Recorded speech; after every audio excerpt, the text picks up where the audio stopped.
Covalent.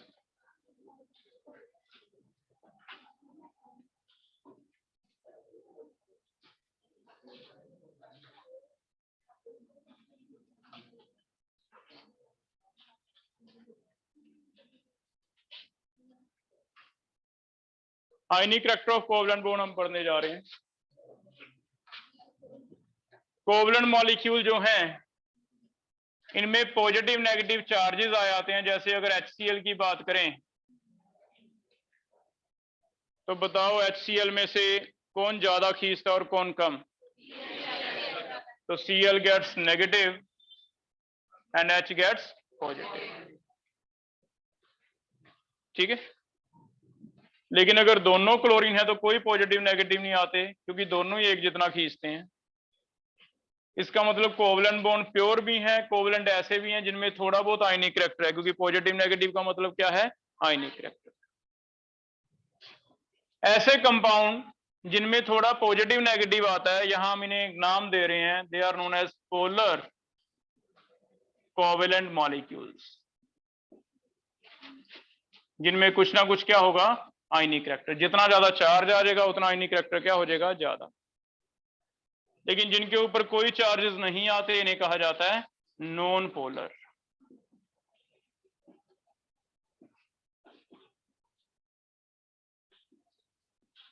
आज का lecture हमारा है, सबसे पहले हमें ये ढूंढना है, सीखना है कि हमें कैसे पता चलेगा कौन से पोलर हैं और कौन से नॉन पोलर, पता कैसे लगा।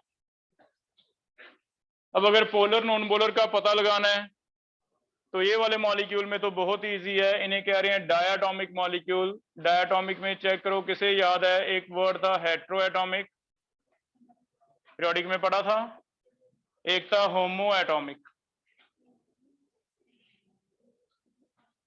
होमो एटॉमिक मॉलिक्यूल होते हैं जिनमें सेम एटम है दोनों, हेट्रो होते हैं अलग अलग एटम है, A B type.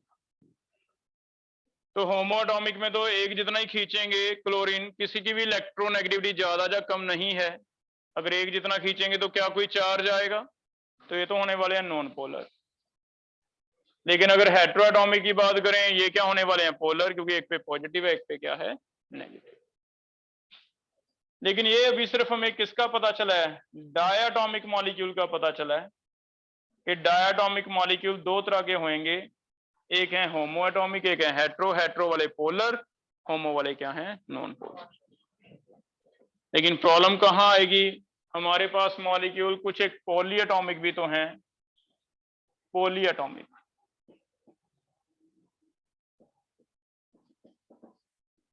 Poly atomic जैसे BeF2, CCl4, PCl5, दो से ज्यादा एटम है, तीन है या चार है या पांच है, उन्हें क्या कहा जा रहा है? Poly atomic. इनमें थोड़ा कंफ्यूजन आ रहा है। अगर Be और F को देखें तो सोचो Be और F पे कोई चार्ज आएंगे या नहीं आएंगे? Be और F में से क्या इलेक्ट्रोनेगेटिविटी सेम है दोनों की? किसकी ज्यादा है? इट मींस F पे कौन सा चार्ज आना चाहिए और Be पे? तो इन पे पॉजिटिव नेगेटिव चार्ज होने चाहिए, जिसकी वजह से हमें लग क्या रहा है? एक्सपेक्टेड है कि पोलर होगा। लेकिन एक्चुअल में BeF2 हमने देखा कि ये नॉन पोलर है। इसका शेप याद है? Linear sp। अब ये नॉन पोलर क्यों आ रहा है ये नहीं हमें समझ आ रहा। चार्जेस तो हैं ही है, इस पे भी चार्ज है नेगेटिव, इस पे पॉजिटिव, इस पे भी क्या है? नेगेटिव। लेकिन एक्सपेरिमेंटली वो इसे क्या कह रहा है? Non polar. तो अब पॉली एटॉमिक में डिसाइड कैसे करें भी पोलर है या नॉन पोलर? चार्जेस तो दिख रहे हैं लेकिन कह रहे हैं नॉन पोलर। तो इसके लिए हमने एक नया टॉपिक पढ़ना है जो हमें ये बताएगा, और वो टॉपिक है डायपोल मूवमेंट का। डायपोल मूवमेंट हम इसलिए पढ़ रहे हैं कि पॉली एटॉमिक के केस में एक्सप्लेनेशन नहीं हो रही कि कह तो रहा है वो नॉन पोलर, हमें लग रहा है पोलर, तो इसे हमने जस्टिफाई करना है भी क्यों आता है। तो पहले समझते हैं डायपोल मूवमेंट क्या है, उसके बाद इस टॉपिक पे आएंगे दोबारा कि नॉन पोलर क्यों हो गया, है ना। तो पहले प्रॉब्लम क्रिएट की हमने कि नॉन पोलर नहीं पता चल रहा, किसमें? Poly atomic. कैसे पता चलेगा? एक टॉपिक पढ़ना पड़ेगा, dipole movement. What is dipole moment? Polar molecule के लिए फिजिक्स कहता है कि इनमें क्योंकि चार्जेस हैं positive negative, positive negative charges की वजह से एक डायपोल डेवलप हो जाएगा। पोल्स हैं, पॉजिटिव पोल नेगेटिव पोल कितने हैं? 2, तो एक डायपोल डेवलप हो जाएगा और वो डायपोल की वजह से इसकी एक डायपोल मूवमेंट डेवलप हो जाती है जिसे म्यू से डिनोट करते हैं। जैसे एक मैग्नेटिक मूवमेंट होता था वैसे चार्जेस की वजह से जो आ रही है उसे कह रहे हैं डायपोल मूवमेंट। और ये डायपोल मूवमेंट का एक फॉर्मूला इसने दिया है, ये कहता चार्ज कितना है ये निकाल लो और इनमें डिस्टेंस ऑफ सेपरेशन कितना है ये निकाल लो, डी डिस्टेंस ऑफ सेपरेशन। इनको मल्टीप्लाई करके आप थोड़ा आइडिया ले सकते हो इनमें कितने चार्जेस हैं, इसे कहते हैं डायपोल मूवमेंट। फिजिक्स की एक क्वांटिटी है, जैसे मैग्नेटिक मूवमेंट, एंगुलर मोमेंटम, ऐसी चीजें हमने पढ़ी हैं, वैसे हम फिजिक्स में नहीं जाएंगे। वो कहता है एक मूवमेंट डेवलप हो जाती है जिसे क्या कहते हैं डायपोल मूवमेंट, और इसका फॉर्मूला क्या होता है? चार्ज कितना है इनटू डिस्टेंस ऑफ सेपरेशन कितना। चार्ज हमें कूलम में पता चल जाएगा, डिस्टेंस ऑफ सेपरेशन का मतलब है बोन लेंथ, क्योंकि H और Cl में डिस्टेंस क्या है? बोन लेंथ, तो D होगा बोन लेंथ। ये दोनों की वैल्यू भर के हम क्या निकाल लेते हैं? म्यू। लेकिन म्यू निकालना, कैलकुलेट करना ये कल वाले लेक्चर में बताऊंगा। अभी हम पहले इस टॉपिक पे रहते हैं। केमिस्ट्री में क्या इंपॉर्टेंट है कि जीरो क्यू आर है। हमारे लिए ये है कि डायपोल मूवमेंट डेवलप हो जाती है जिसे आप ऐसे निकाल लेते हो, चार्ज इनटू डिस्टेंस। और ये डायपोल मूवमेंट जो है बेटा, ये फिजिक्स कहता है कि एक वेक्टर क्वांटिटी है। समझते हो? वेक्टर डायरेक्शन पे भी डिपेंड करे। अगर ये वेक्टर क्वांटिटी है तो वो कहता है इसे आप ऐसे वेक्टर से डिनोट कर सकते हो। वेक्टर में जो टेल है वो उस तरफ रखना है जिस तरफ पॉजिटिव है उस तरफ टेल आएगी, और जिस तरफ नेगेटिव है उस तरफ हेड आएगा, और ये इसका डायपोल मोमेंट का वेक्टर हो गया। ये वेक्टर क्वांटिटी है, वेक्टर असाइन करेंगे। अभी हमें सिर्फ इतना समझना है कि डायपोल मोमेंट कुछ फिजिक्स की अमाउंट क्वांटिटी है जिसकी कुछ वैल्यू ऐसे निकलती है, लेकिन ये क्या है? वेक्टर क्वांटिटी है, इसकी नेचर डायरेक्शन पे भी डिपेंड करेगी। मान लो HCl की कुछ ना कुछ म्यू आ गई, लेकिन डिनोट ऐसे किया जाएगा वेक्टर के H से Cl।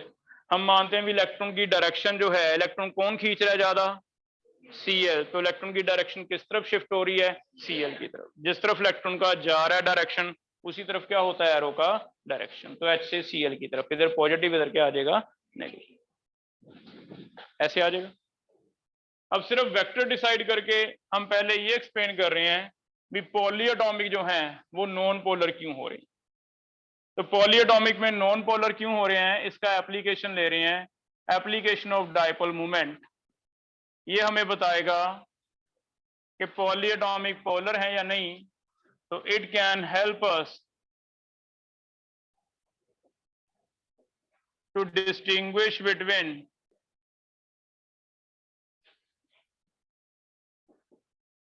Polar and non polar molecules. क्या है, कैसे बताएगा? ये कहता दो केस हो सकते हैं, या तो म्यू आ जाएगा 0। अगर तो म्यू मॉलिक्यूल का 0 हो गया, इट मीन चार्ज 0 हो गया, किसी तरह चार्ज 0 हो गया, तो मॉलिक्यूल क्या हुआ अभी? पोलर या नॉन पोलर? Non polar. या तो म्यू हो जाएगा 0 हो जाएगा तो हम कहेंगे भी नॉन पोलर है। लेकिन अगर म्यू आपका 0 नहीं हुआ तो हमें इससे मतलब नहीं है कितना है। केमिस्ट्री में कैलकुलेशन नहीं है, केमिस्ट्री में सिर्फ इतना है कि अगर 0 नहीं है तो हम यस इतना कह सकते हैं भी ये हमारा क्या होगा? पोलर, और ये क्या होगा? नॉन। ठीक है। और कई बार जैसे BeF2 है, लग तो रहा है कि पोलर होगा लेकिन नॉन पोलर हो जाता है क्योंकि वेक्टर्स हैं बेटा। और अगर इसे समझे, देखना यहां पे फोकस करो दोबारा से। अगर इसके वेक्टर असाइन करें तो पॉजिटिव से नेगेटिव एरो असाइन करना है, तो बताओ पहला BE से F1 इधर आ जाएगा, लेकिन BE से F2 ऑपोजिट चल जाएगा। और अगर दो वेक्टर ऑपोजिट जा रहे हैं, इधर μ1 है इधर μ2 है, मैग्नीट्यूड सेम है क्योंकि ये भी F है ये भी क्या है F। अगर एटम सेम है बेटा तो चार्ज सेम ही आएगा ना, डिस्टेंस भी सेम होगा। It means μ1 is equal to μ2 है, लेकिन फिजिक्स लगाओ, क्या नेट वेक्टर 0 आ जाएगा? तो नेट रिजल्टेंट अगर 0 आ गया तो हम कहेंगे भी देखने में तो लग रहा था पोलर, लेकिन है क्या?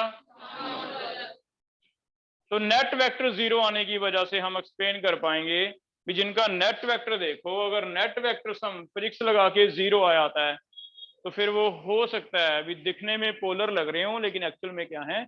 Non polar. इसका मतलब एक्सपेरिमेंटली जो फैक्ट है वो हम कॉपी पे भी करने लग जाएंगे। हमें सिर्फ ये देखना है भी क्या वेक्टर, आप वेक्टर असाइन करो, क्या वेक्टर ऑपोजिट आ रहे हैं, कैंसिल कर रहे हैं, अगर कैंसिल कर रहे हैं तो 0, नहीं तो क्या है? नॉन। हो जाएगा। तो इट मीन ये टॉपिक हमारे काम का है, इससे हमें पता चल जाएगा भी क्यों ऐसा है कि मॉलिक्यूल पे चार्ज तो है, चार्ज होने के बावजूद भी वो पोलर नहीं है, क्या है? Non polar. क्योंकि नेट वेक्टर देखना है, हो सकता है वेक्टर कैंसिल कर रहे हो, उल्टी डायरेक्शन में जा रहे हो, तो नेट क्या हो जाएगा? क्लियर है बेटा? तो पहला एप्लीकेशन हम डिसाइड कर रहे हैं म्यू नेट 0 या नॉन 0। अब ये कैसे पता चलेगा वेक्टर कब कब 0 होंगे? तो इसका एक कंक्लूजन दिया उसने केमिस्ट्री में, वो कहता है हमने फिजिक्स लगा के सारे हमें बॉन्ड एंगल्स में नहीं जाएंगे, वो formula μ1 square plus μ2 square plus 2 μ1 μ2 cos theta पढ़ते हो ना, वो वाले में नहीं जाएंगे क्योंकि वो कॉम्प्लिकेट हो जाएगा हमारे लिए। हमें उसने एक सिंपल एक स्टेटमेंट दे दिया, वो कहता जितने भी रेगुलर ज्योमेट्रीज हैं, रेगुलर ज्योमेट्रीज, रेगुलर का मतलब था लोन पेयर ना हो और एटम सारे एक जैसे हों, ए के राउंड सारे बी लगे हों, सी ना हो, ए के राउंड सारे बी हों मींस बीई के राउंड एफ लगे हों दोनों, और लोन पेयर ना हो, तो वो रेगुलर है। और रेगुलर का वो कहता है हमने कैलकुलेट किया है कि म्यू हमेशा ही 0 हो जाता है क्योंकि नेट वेक्टर सम क्या हो जाता है? 0। नेट वेक्टर सम 0 हो जाता है। और इसमें आप 2 पॉइंट ले सकते हो बेटा, हम याद ऐसे कर सकते हैं। पहला पॉइंट, एक तो अगर सेम मैग्नीट्यूड वाले वेक्टर, सेम मैग्नीट्यूड तब आएगा अगर दोनों ही एफ हों, अगर एक एफ एक सी एल हो फिर तो चार्ज अलग अलग हो गए, फिर तो म्यू सेम नहीं होगा। सेम मैग्नीट्यूड वाले वेक्टर एक तो 180 पे हमेशा नेट क्या हो जाएगा? 0। तो एक तो कंक्लूजन ये याद कर लेते हैं, भी फिजिक्स ने हमें बताया है भी अगर सेम मैग्नीट्यूड के वेक्टर्स हैं, same magnitude vectors are at 180 angle, तो उनका म्यू क्या आ जाएगा? म्यू नेट 0 आ जाएगा। एक तो हम ये कंक्लूजन यूज कर लेंगे क्योंकि इसमें cos 180 भर के आप निकालोगे तो भी आपका 0 आ जाएगा, है ना। दूसरा कंक्लूजन ये यूज करेंगे कि अगर कभी सेम मैग्नीट्यूड वेक्टर्स हों, 180 पे ना हो लेकिन सारे एक प्लेन में हों और एक प्लेन में एक जैसे एंगल पे हों, एक प्लेन में एक जैसे एंगल पे हों, तो भी नेट म्यू उनका 0 आता है। क्योंकि अगर एक प्लेन में एक जैसे एंगल पे आप वेक्टर काटोगे तो उनका नेट रिजल्टेंट भी 0 आता जाएगा। जैसे ये भी तो एक प्लेन में ही है, दो, एक प्लेन में दो हैं, दोनों का एंगल कितना है? 180 का, तो हमने 0 कह दिया। ऐसे वो कहता भी एक प्लेन में अगर कभी तीन हो जाएं तो तीन में एंगल एक जैसा तभी आएगा अगर आप 360 के 3 हिस्से करते हो, क्योंकि पूरा एंगल कितना है प्लेन का? 360 सर्कल का। 360 के 3 हिस्से देखना कितना आ गया? 120। इट मींस अगर कभी 3 वेक्टर हो तो तीनों कितने के एंगल पे हो? 120 पे, तो भी वो कहता है उनका नेट रिजल्टेंट कितना आ जाता है? 0। वो कुछ ऐसे समझा रहा है कि 120 पे ये वाला ब्लू वाला वेक्टर नीचे जा रहा है और आप 120 एंगल लेके cos 120 निकाल लो, इसका भी उल्टा रिजल्टेंट इधर की तरफ आ जाएगा और वो सेम मैग्नीट्यूड आएगा। चाहे आप कॉपी पे करके देख लेना, μ1 square plus μ2 square plus 2 μ1 μ2 cos 120, इसका भी सेम आ जाएगा। इट मींस एक नीचे जा ही रहा है कि इनका रिजल्टेंट आ जाएगा, रिजल्टेंट ऑपोजिट डायरेक्शन में आ जाएगा, तो दोनों कैंसिल हो जाएंगे बेटा। कैंसिल हो जाएंगे तो क्या हो जाएगा? 0। तो ये सेम प्लेन में 3 है, 3 वाला समझ आ गया? इट मीन कभी सेम प्लेन में 120 पे आ जाए तो हम कह सकते हैं ये क्या होगा, 0 होगा। ऐसे सेम प्लेन में 4 आ जाए तो सीधा ये 0 हो जाएगा, क्योंकि 4 हैं, 4 में से 2 आमने सामने होंगे, कैंसिल, 2 आमने सामने होंगे, कैंसिल, क्योंकि 90 पे आएंगे 4, तो 4 वाला भी क्या होने वाला है, 0। तो ऐसे फिर हमने कंक्लूजन ले लिया, अभी कितने भी हों लेकिन एक जैसे एंगल पे हों तो उनका नेट रिजल्टेंट क्या होगा, 0। फिजिकली आप इसे ऐसे समझ सकते हो कि मान लो मैं बीच में खड़ा हूं, मुझे 2 कोई पर्सन खींच रहे हैं, 180 पे खींच रहे हैं, एक इधर एक इधर, तो मेरी मूवमेंट किसी भी तरफ नहीं होगी अगर वो खींचने में एक जैसे हों। तो खींचने में एक जैसे मींस एफ हो दोनों, सीएल और एफ ना हो, दोनों एफ हो या दोनों सीएल, तो मैं वहीं पे खड़ा रहूंगा, क्योंकि जितना ये फोर्स से खींच रहा है उतना ये फोर्स। ऐसे कभी 3 खींचे लेकिन 3 120 पे खींचे, एक इधर एक पीछे, तो भी मेरी मूवमेंट क्या होगी, 0 होगी। 4 खींचे तो भी 0 होगी, 5 खींचे तो भी 0, लेकिन एक जैसे एंगल पे डिवाइड करना। कहीं भी एंगल का फर्क पड़ गया, एक तरफ ज्यादा खींचा जाएगा एक तरफ कम, तो मेरी मूवमेंट होगी। अगर मेरी मूवमेंट नहीं हो रही तो डाइपोल मोमेंट 0 है, अगर मेरी मूवमेंट हो रही है तो डाइपोल मोमेंट भी क्या है, नो। इसका मतलब 2 चीजें अगर हम याद रख लें बिना फिजिक्स के, पहला क्या है 180, दूसरा are at same angle, in same plane में होना चाहिए, are at same angle in same plane, तब भी क्या होगा म्यू, उनका भी 0 होगा। 3 हो तो 120 पे, 4 हो तो 90 पे, 5 हो तो करना डिवाइड 360 को 72। हमें ज्यादा से ज्यादा 72 की जरूरत पड़ती है sp3 d3 में, और तो आगे पड़ती नहीं, वैसे 6 हो 7 हो जितने भी हों उनका नेट रिजल्टेंट क्या आएगा, हो जाएगा। अब ये 2 हम सीधा यूज करने वाले हैं, इसका हमें किसी को एक्सप्लेनेशन देने की जरूरत नहीं है, हमें कोई फिजिक्स लगा के म्यू निकाल के दिखाना नहीं है। हम दोनों पॉइंट असर्शन रीजन भी आता तो आप आंसर सीधा लिख सकते हो, ये इसलिए 0 है क्योंकि 180 पे है, ये इसलिए 0 है क्योंकि सेम प्लेन में और सेम एंगल पे है, तो वो एक्सेप्ट करेगा। ठीक है, अब इसके बेस पे फिर पहले रेगुलर ज्योमेट्रीज लेके देखते हैं, एक एक मॉलिक्यूल एग्जांपल लेंगे और उनमें देखेंगे कि वेक्टर 0 कैसे हो रहे हैं। अगर वो 180 पे हैं 0, 120 पे हैं 0, ये दोनों केसेस से हम प्रूव करेंगे भी जितनी भी रेगुलर ज्योमेट्रीज हमने पढ़ी हैं उन सब में म्यू क्या हो जाता है, 0 हो जाता है। ठीक है, तो आगे एग्जांपल इसे हम एक्सप्लेन कर रहे हैं। अब हमने स्टेटमेंट तो लिख दी, चेक करते हैं भी ये स्टेटमेंट सही आ रही है नहीं आ रही। तो एक एक एग्जांपल ले रहे हैं, सभी रेगुलर ज्योमेट्रीज की लेंगे। पहला कोई एसपी हैबिटेशन वाला रेगुलर ज्योमेट्री का कोई एग्जांपल याद है, BEF2 है ना। तो मैं एक एक एग्जांपल दे रहा हूं, आधा काम आपको करना पड़ेगा। वो आधा क्या है, आप इसका हाइब्रिडाइजेशन निकालो, H निकालो, H निकाल के आप इसका शेप ड्रॉ करो,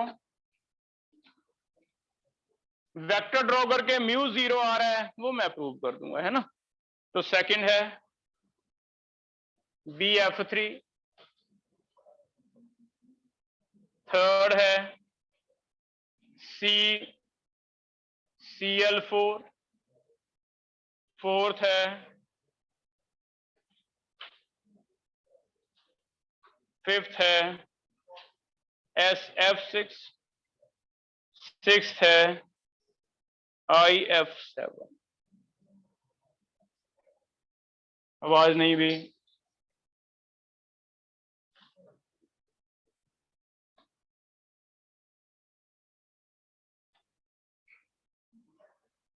आपको आधा काम करना है बेटा, H निकालना है पहले, फिर इसकी शेप ड्रॉ करनी है। वेक्टर 0 आ रहा है वो हम एक्सप्लेन करेंगे। ठीक है, पहला अक्षित, H बताओ कैसे निकालेगा, इसका फॉर्मूला है हाफ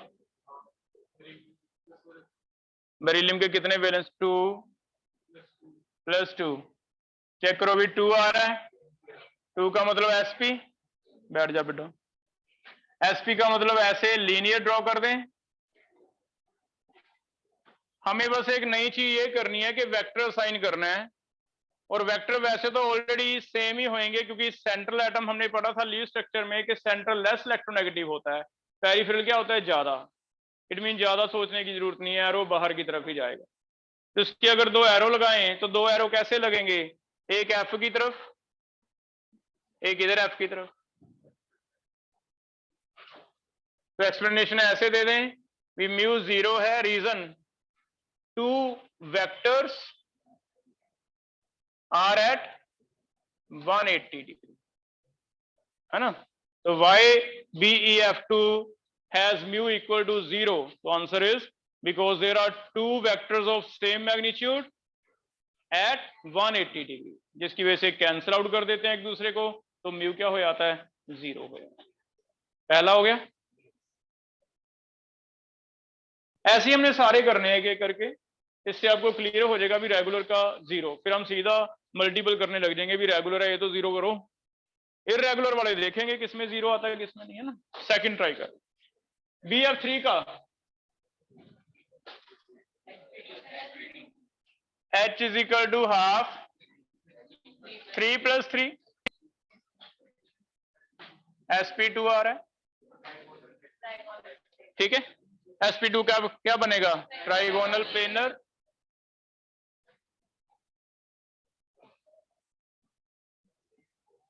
तो बताओ क्या एक्सप्लेनेशन लिखें भी 3 वेक्टर हैं एट 120, तो म्यू 0 है क्योंकि 3 वेक्टर्स हैं, तीनों कितने के एंगल पे हैं, 120। 3 vectors at 120 degree in same plane, ठीक है। नेक्स्ट हाफ sp3 आ रहा है, 4 + 4 4 sp3, sp3 है तो क्या होता है, टेट्राहेड्रल। अब एक टेट्राहेड्रल समझ लो कैसे एक्सप्लेन किया इसने। टेट्राहेड्रल में वो कहता है भी 4 वेक्टर्स हैं, वैसे तो चारों एक प्लेन में तो है नहीं तो मैं कहता 90 पे एक प्लेन में है, लेकिन ये 4 ऐसे हैं, है ना। ये 4 में से ध्यान से देखो, ये वाले 2 ब्लैक ये इसके प्लेन ऑफ बोर्ड में आ गए, और ये ग्रीन और ब्लू मेरी तरफ आ गए, है ना। ये ग्रीन है, ये क्या है, ऐसे दिखेगा। अब सभी में एंगल 109 का है, तो फ्रिक्स कहता है इन दोनों का रिजल्टेंट 109 के एंगल पे कुछ ना कुछ रिजल्टेंट आ जाएगा, वो इस डायरेक्शन में आएगा। इन दोनों का भी 109 का ही एंगल है, और 109 के एंगल पे रिजल्टेंट तो सेम ही बनेगा, लेकिन क्या डायरेक्शन सेम होएगी, ऑपोजिट आ जाएगी। ये डायरेक्शन मेरी तरफ है, ये डायरेक्शन मेरे से दूर जा रही है, डायरेक्शन ऑपोजिट होने की वजह से मैग्नीट्यूड सेम ही है, क्योंकि दोनों एंगल सेम है 109 के, तो फॉर्मूला सेम लगेगा, μ1² + μ2² + 2 μ1 μ2 cos 109। इसका मतलब 2 वेक्टर फिर से कैंसिल हो जाएंगे, कैंसिल हो जाएंगे तो क्या हो जाएगा, 0।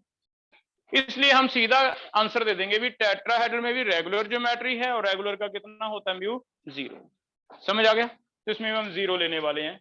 हाँ, रिप्रेजेंट ऐसे कर सकते हो, वेक्टर किसकी तरफ दिखाने हैं, क्लोरीन की तरफ, लेकिन लिखते हुए आप सीधा लिख दो भी इसमें ऐसे होता है, 2 एक प्लेन में आ जाते हैं, और 2 इसे देखना ऐसे दिखा सकते हो आप, 1 is below the plane, below the plane mean नीचे की तरफ जा रहा है बोर्ड के, और 1 is above the plane, above the plane means बाहर की तरफ ऐसे है। इसे 3 डायमेंशन में दिखाने के लिए हमने कुछ ऐसे यूज किया है ट्रिक केमिस्ट्री में, कि डैश लाइन दिखा दूंगा, डैश का मतलब तुम इमेजिन करोगे कि नीचे की तरफ जा रहा है, बिलो द प्लेन, ऐसे दिखा दूंगा, इसे कहते हैं वेज, इसे कहते हैं डैश। डैश का मतलब बिलो द प्लेन जा रहा है, बोर्ड के अंदर की तरफ जा रहा है, वेज का मतलब बोर्ड से बाहर की तरफ आ रहा है, तो इसे हम ऐसे इमेजिन कर लेंगे, मींस एग्जामिनर समझेगा कि आप क्या दिखाना चाहते हो। मैंने ऐसे वाले 2 दिखाए, एक सीएल पीछे जा रहा है, एक सीएल आगे आ रहा है, इसे मैं कहता हूं बिलो द प्लेन, इसे कह रहा हूं अबव द प्लेन, ठीक है।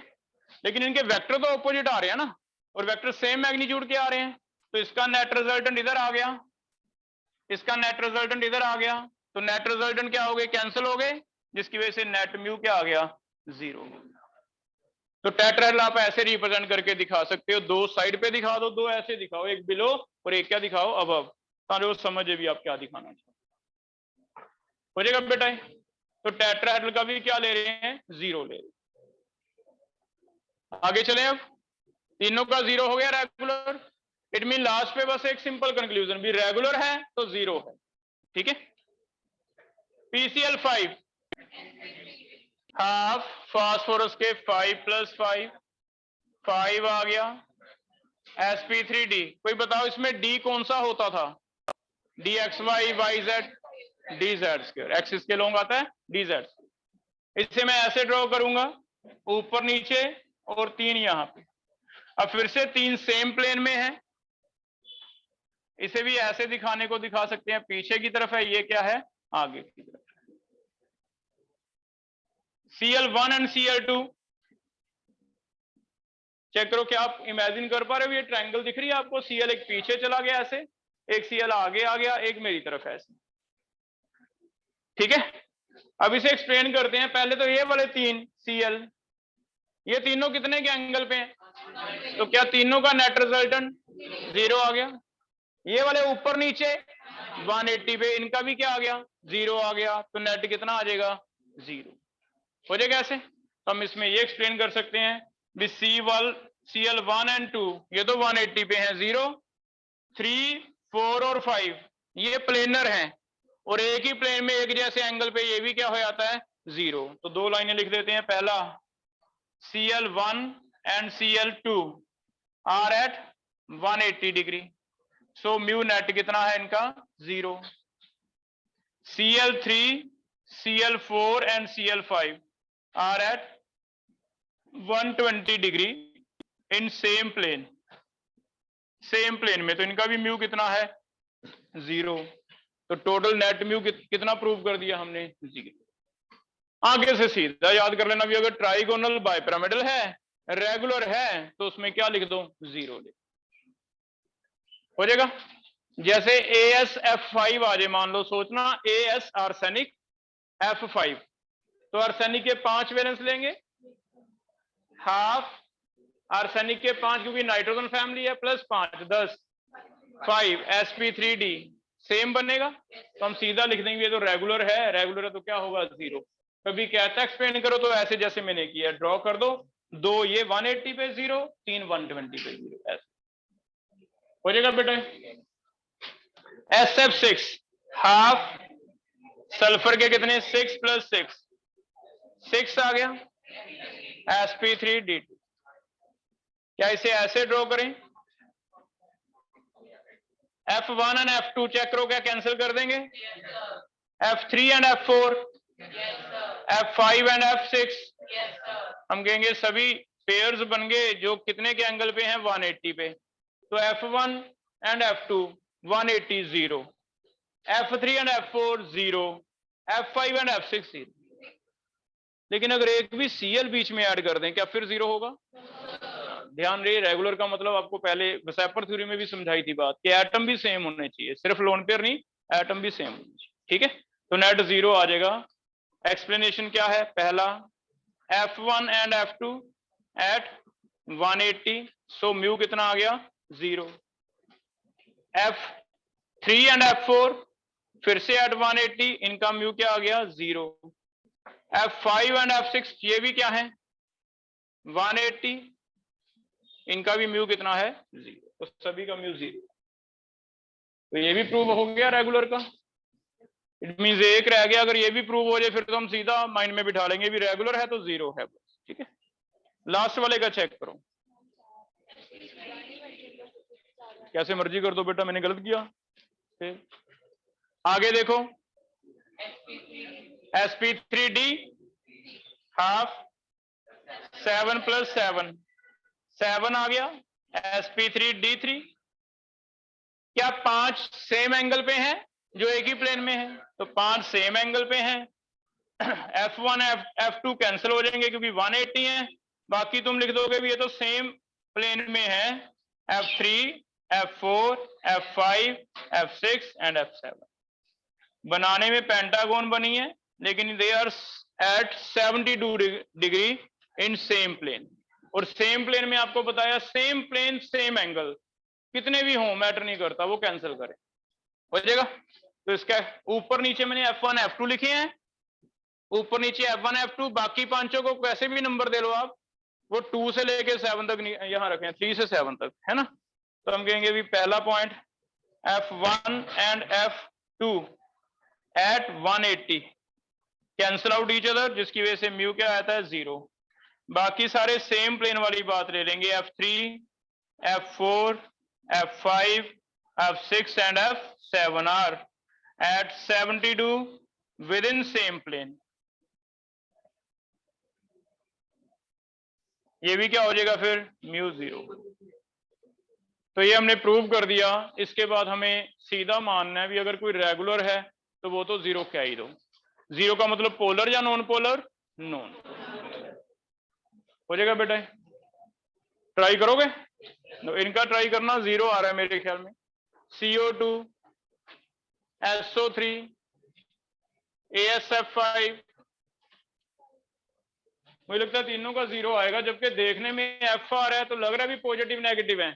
पॉजिटिव नेगेटिव तो हमें लग रहा है पोलर है ना, लेकिन ये है नहीं पोलर। H निकालो, H निकाल के चेक करो शेप कैसा बन रहा है।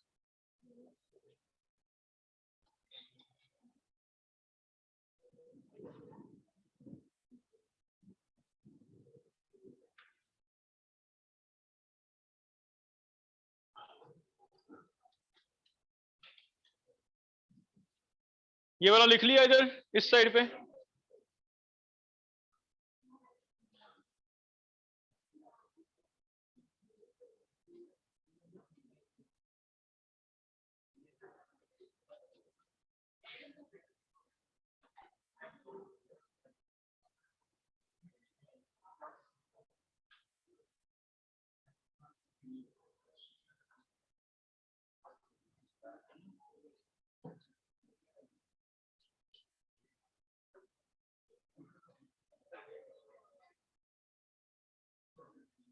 पहले का चेक करो, हाइब्रिडाइजेशन क्या आ रही है?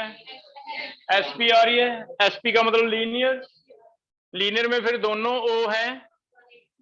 हाँ, डबल लगाना है आपको बताया, अगर आपको याद रहता है भी वो डबल बॉन्ड बनाना।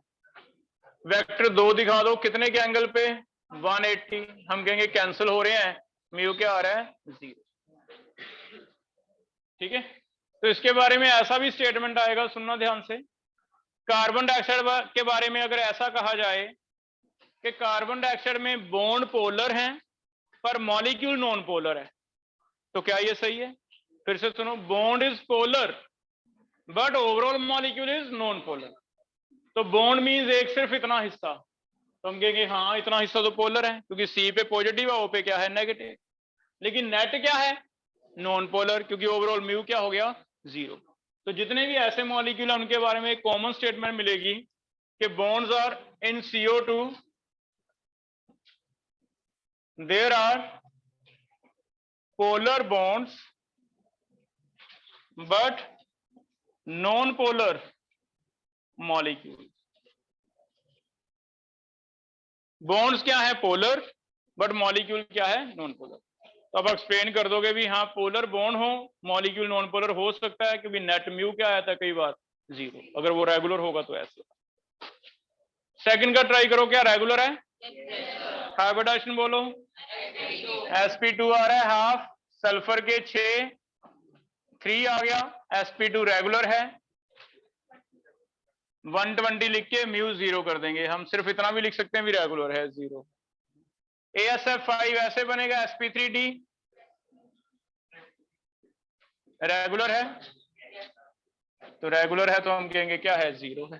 फर्दर एक्सप्लेनेशन दे दोगे भी 3 है जो 120 पे है 0, 2 180 पे 0, तो ऐसे दे चेक करो। ये तो हो गया रेगुलर वाला। कोई डाउट है इसको लेके? आगे चलते हैं, डिस्टॉर्टेड ज्योमेट्री। नेक्स्ट है distorted geometry with lone pair.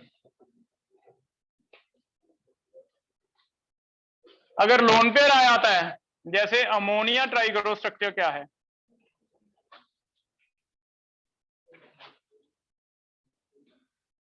Nitrogen का हाफ, 5 + 3 8 4 आ गया।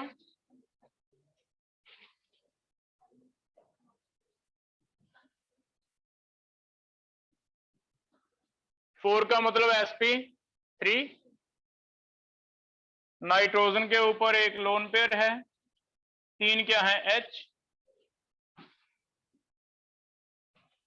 अब क्या कह रहा है वो कह रहा है लोन पेयर जो है उसका भी एक वेक्टर होगा।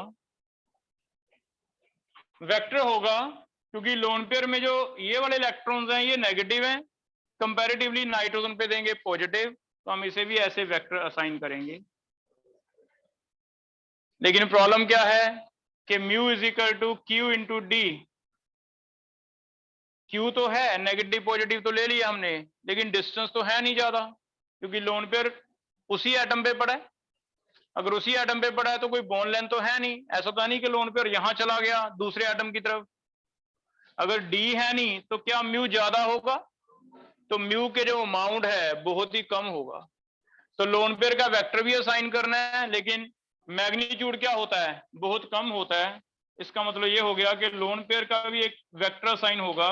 Lone pair has also, lone pair will be assigned a dipole vector, dipole moment vector, but its magnitude क्या होगा? Its magnitude is very less. इसका मैग्नीट्यूड क्या होगा? बहुत कम होगा, क्योंकि डी क्या है? बहुत कम है। अगर यही वाला यहां भी एटम होता, बॉन्ड पेयर बन जाता, बॉन्ड पेयर बन जाता तो फिर डी बढ़ जाता, तो फिर म्यू क्या हो जाता? ज्यादा। अब अगर ऐसा है बेटा, तो इसका मतलब ये है कि लोन पेयर वाले वेक्टर का मैग्नीट्यूड किसी एटम से तो मैच होगा नहीं, क्योंकि तो बहुत कम है। हाँ, ये है कि अगर एक लोन पेयर है और दूसरा भी लोन पेयर है, उन दोनों का मैग्नीट्यूड क्या हो जाएगा? सेम हो जाएगा। मींस एक ही एटम पे अगर लोन पेयर दो आ जाएं, एक ऊपर आ जाए एक नीचे आ जाए, उनका मैग्नीट्यूड क्या हो जाएगा? सेम। अगर दो लोन पेयर का मैग्नीट्यूड सेम है तो फिर से उनका अरेंजमेंट देख लो। अगर उनका अरेंजमेंट भी वही पैटर्न पे है, रेगुलर वाले पे, 180 पे या 120 पे या 90 पे, तब उनका नेट रिजल्टेंट भी क्या होगा? 0। It mean lone pair will be cancelled by only other lone pair, और कोई एटम तो कैंसिल नहीं कर सकता। तो फिर उस हिसाब से हम देखेंगे, हम डायग्राम बनाएंगे। डायग्राम में अगर आपको लगता है भी कोई दो लोन पेयर हैं 180 पे हैं, तो वो कैंसिल कर देंगे। बाकी एटम देख लो कैंसिल हो रहे हैं या नहीं। हो सकता है सारा म्यू 0 आ जाए, हो सकता है ना आए। अगर तीन लोन पेयर हैं तो तीन लोन पेयर का 0 सिर्फ एक ही केस में आ सकता है, कितने के एंगल पे हो? 120। तो इसके बेस पे हम लोन पेयर वाले केस भी असाइन कर लेंगे भी 0 होगा या नहीं होगा। ठीक है। जैसे डिस्टॉर्टेड में आप याद भी रख सकते हो, इसने दो केस में 0 कहा है, एक तो XeF2, एक XeF4। इनमें कहता है तो डिस्टॉर्टेड ज्योमेट्री लोन पेयर्स हैं, लेकिन म्यू क्या हो जाता है? 0 हो जाता है। ये हम प्रूव कर लेते हैं। इसके बिना बाकी हर जगह अगर लोन पेयर आता है तो वो कभी भी 0 नहीं होगा, नॉन 0 ही होगा। इन दोनों में चेक कर लेते हैं। XeF2 में हाइब्रिडाइजेशन अगर निकालें तो हाफ Xe का 8 + 2 10/2 5 आ गया। 5 है तो क्या होगा? sp3। ठीक है। शेप बताओ इसकी क्या आएगी sp3d में? Trigonal bipyramidal. लेकिन लोन पेयर भी है बेटा, वो रख के फिर बनाओ कॉपी पे शेप। लोन पेयर कहाँ रखते हैं हम? इक्वेटोरियल पे। तो लोन पेयर इक्वेटोरियल पे रखो, फिर शेप ट्राई करो क्या आएगा। लीनियर आ जाएगा। Xc ऐसे ऊपर नीचे F है, और लोन पेयर लीनियर है 1 2 3। अब चेक करो भी क्या लोन पेयर, सिर्फ लोन पेयर 3, वो आपस में कैंसिल तो नहीं कर गए? तो हम कह देंगे भी तीनों लोन पेयर कितने पे हैं? 120 पे। तो ये भी कैंसिल हो जाएंगे। F1 और F2 कैंसिल कर देंगे। F1 and F2 are at 180, so mu 0। तीनों lone pair, 3 lone pair are at 120, तो वो भी क्या होगा? म्यू 0। नेट म्यू क्या है? 0। मींस अगर लोन पेयर आते हैं तो लोन पेयर का अलग से अरेंजमेंट देखना है। भी जो लोन पेयर हैं अकेले, क्या उनका अरेंजमेंट भी रेगुलर वाला आ रहा है 180 120 90? उनका अलग से 0 करना है, उनको किसी और से कंपैरिजन मिक्सिंग नहीं करनी। ठीक है, हो जाएगा। तो इसका फिर नेट म्यू क्या होगा? 0। It means regular geometry always mu 0, irregular में म्यू मे नॉट बी और मे बी 0, डिपेंड्स। जैसे इन दो में 0 आ जाएगा, बाकियों में 0 नहीं आएगा, तो देखना पड़ेगा। हो जाएगा। ऐसे सेकंड ट्राई करके देखो, बताओ कौन सा केस आ रहा है। लोन पेयर कैसे कैंसिल हो रहे हैं, इसमें भी लोन पेयर कैंसिल हो रहे हैं, 180 पे आ रहे हैं, तो लोन पेयर भी कैंसिल कर सकते हैं। हाफ 8 + 4 कितना आ गया 6, sp3d2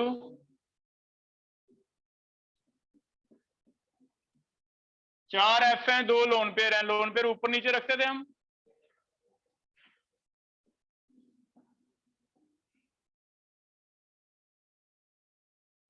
तो क्या लोन पेयर आपस में कैंसिल हो रहे हैं? तो डिस्टोर्टेड में जरूरी है भी लोन पेयर अलग से आपस में कैंसिल करें, या तो लोन पेयर 180 पे हो या 120 पे हो या 109 पे हो, मींस लोन पेयर का अलग से एक रेगुलर अरेंजमेंट होना चाहिए। ठीक है, हो जाएगा। तो फिर ये हमें देखना पड़ेगा, इनमें ध्यान रखना है। If arrangement of lone pairs is also regular pattern, is also according to a regular pattern, then their net mu कितना होगा 0। मैंने रेगुलर ज्योमेट्री लिखी नहीं तो तुम कंफ्यूज हो रहे लग जाओगे, इसमें रेगुलर पैटर्न लिखा है।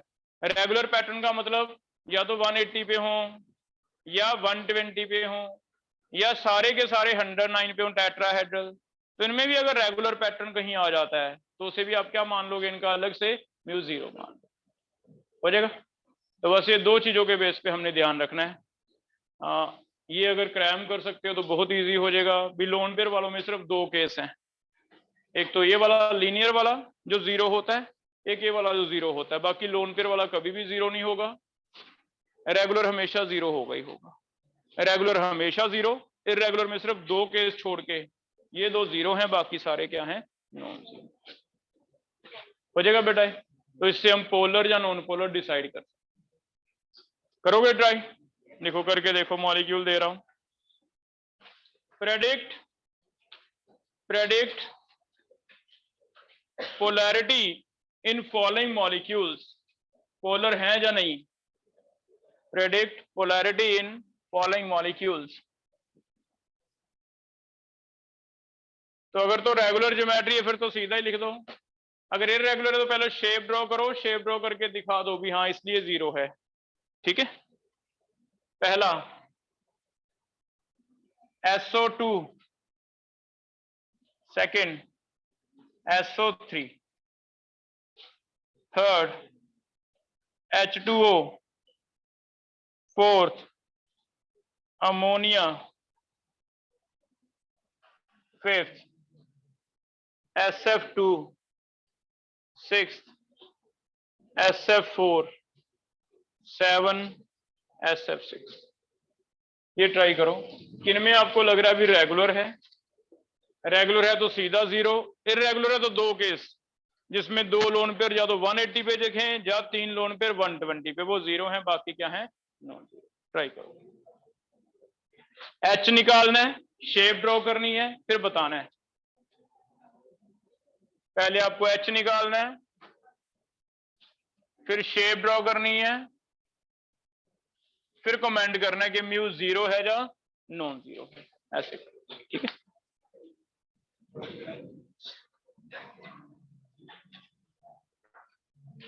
लोन पेयर का भी वेक्टर साइन करना है, लेकिन लोन पेयर का वेक्टर सिर्फ लोन पेयर को कैंसिल करेगा, औरों को नहीं करेगा।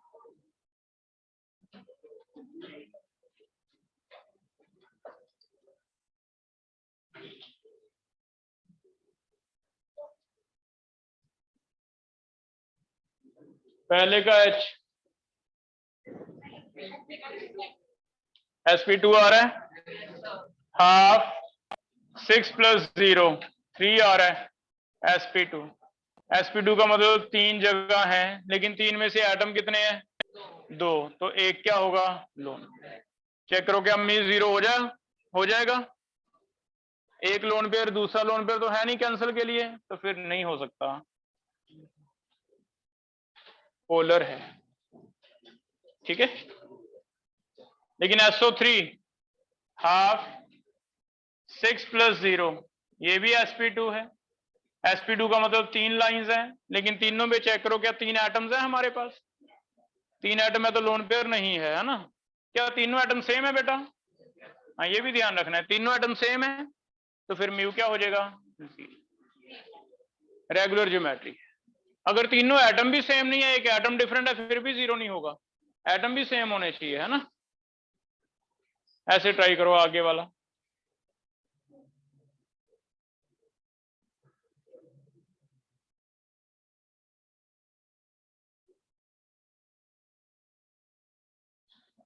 क्या आ रहा है? हाइब्रिडाइजेशन sp3 आ रहा है।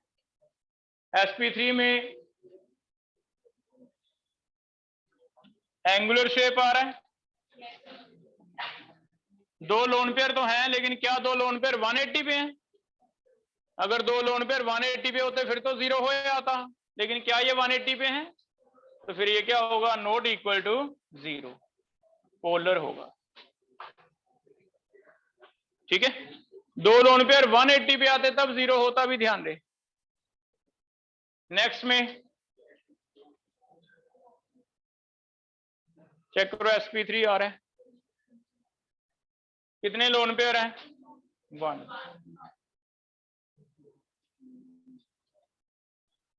एक तो कभी भी 0 हो ही नहीं सकता, क्योंकि एक लोन पेयर है तो दूसरा है ही नहीं कैंसिल करने के लिए, तो ये हमेशा ही म्यू नॉट इक्वल टू 0 रहेगा, पोलर होगा। तो वाटर पोलर है, अमोनिया पोलर है ना?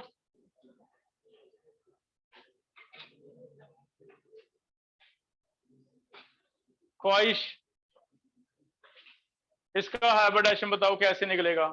हाफ सल्फर के कितने वैलेंस? 6 प्लस 2, 4 आ गया। 4 मीन्स sp3। sp3 में दो तो एटम है, दो क्या है? Lone pair. लेकिन दो लोन पेयर 180 पे तो नहीं है, तो फिर क्या 0 आएगा? नहीं आएगा, mu not equal to 0। Next try करो, sf4।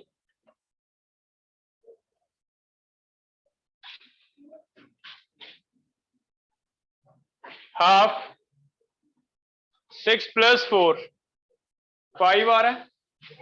sp3d, sp3d में जो लोन पेयर होते हैं वो इक्वेटोरियल पे रखे जाते हैं। एक है तो एक वाली साइड, दो है तो दो वाली साइड। चेक करना इसे कौन सा नाम दिया था हमने? सीसॉ। एक लोन पेयर है तो कभी कैंसिल कर ही नहीं सकता, तो म्यू क्या होगा? Not equal to 0,